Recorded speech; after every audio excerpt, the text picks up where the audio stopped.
आओ तुम्हें एक हंसते खेलते इंसान को रोता हुआ दिखाऊं। आओ तुम्हें मिलाऊं इस इंसान से जिसने अपनी खुशियों की कुर्बानी महज इसलिए दी ताकि तुम खुश रह सको। आओ मैं तुम्हें बताऊं कि वो जिंदा लाश हमेशा कभी भी ऐसा ना था। इसे शोर से डर नहीं था लगता, इसको भी रौनकें पसंद हुआ करती थी। तुम्हें पता है वो भी अपने यारों के साथ कभी महफिलें सजाया करता था। आओ तुम्हें बताऊं कि इसके अंदर सादगी कहाँ थी। वो भी शौक बनकर फिरता था।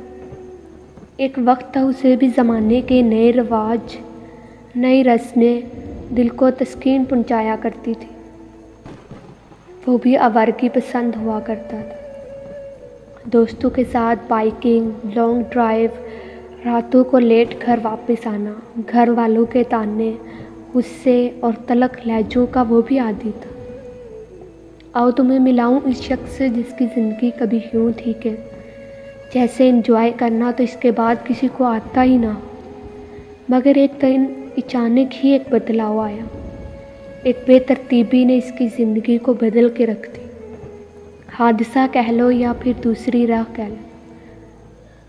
तुम आई लेकिन तुम्हारे अचानक से मेरी ज़िंदगी में यूँ आना जैसे ज़िंदगी को मकसद मिल गया, जैसे बेकार ज़िंदगी को 4 चांद लग गए।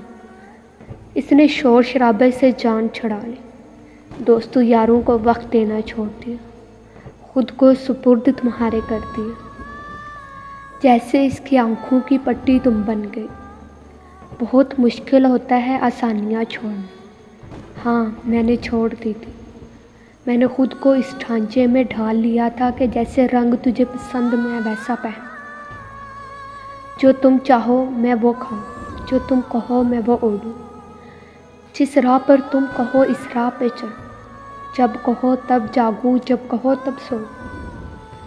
लेकिन मैंने तो यहाँ तक खुद को बदल दिया था कि हंसना खेलना, दोस्तों से मिलना मिलाना और काम काज सब तुम्हारी मर्जी। सच कहूँ तो मैं रहा ही नहीं था। मुझ में बस तुम बस चुकी थी। लेकिन मुझे मेरी कुर्बानियों का अजर नहीं चाहिए, ना ही तुम कभी दे सकोगे।